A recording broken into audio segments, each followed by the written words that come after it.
Welcome to your SMX Insider post-race show for Nashville.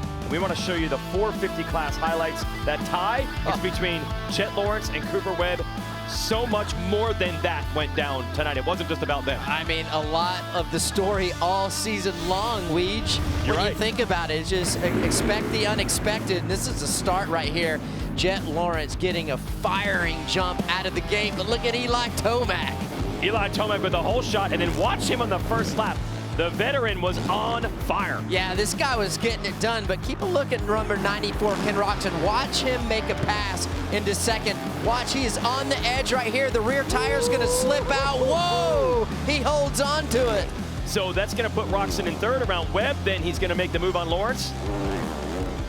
And Kenny is so explosive early on in these races, especially like if you pass him, he'll pass you right back. And you talk about that fast muscle twitch.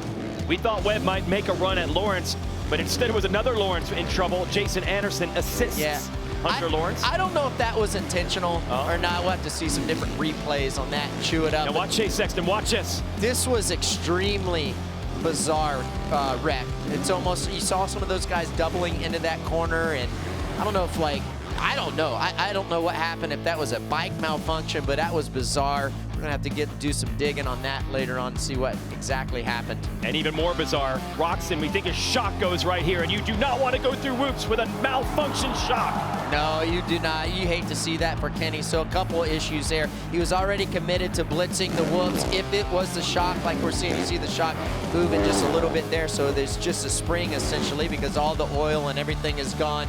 I hate that for this guy, and he just couldn't stop. He had too much momentum going forward. And he was out of the race, and then Lawrence starts to put on a charge, catches Tomac. Well, look at the heads up riding. He probably saw that Eli was committed to the outside, saw the two guys on laying in Eli's line, was able to get by.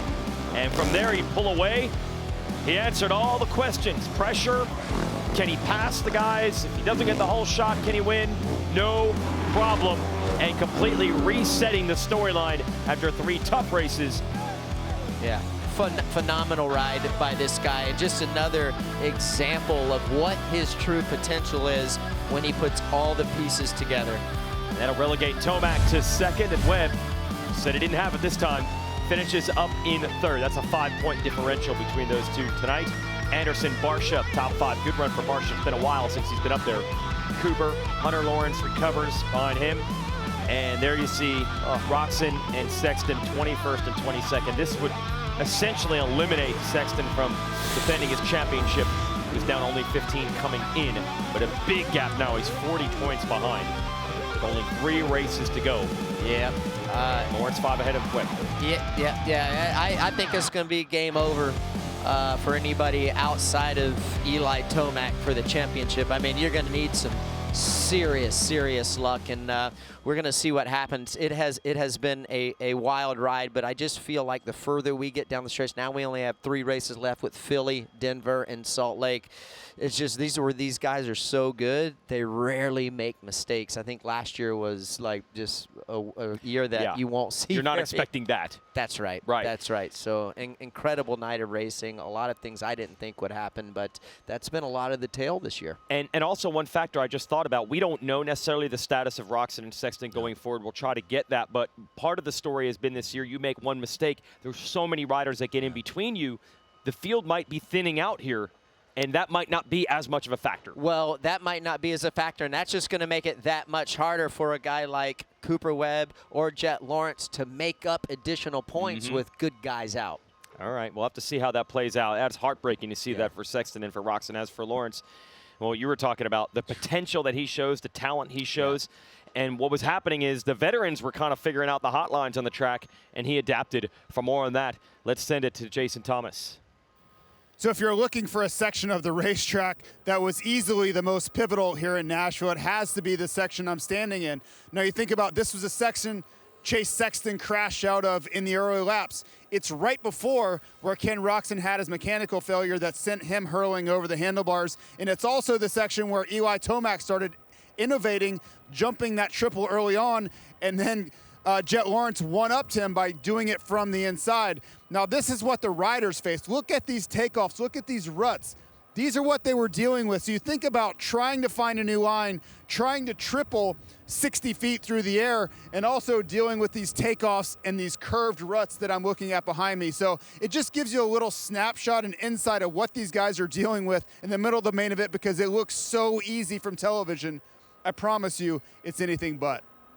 Well, thanks, JT, and maybe we can best illustrate that by showing what happens when it goes wrong. Chase Sexton here again. Not sure what happened there. It's like, did his brakes not work? Did his rear brake not work? I don't know. Who knows? So Sexton down and out, and then we'll show you the Roczen situation. This is that triple that JT was talking about. It's coming around the corner. Goes to the outside, and then when he lands here, about 2 feet after he lands, boom. Shock brakes. That's the oil hitting the exhaust. Oh, just free springing. Yeah, big hits for both. Let's send it to Will Christian. We'll try to get an update. Will, what have you heard on those two? Yeah, thank you, Jason. I've just been over to the paddock there, went over to Suzuki and Red Bull KTM to check in on both of those riders there.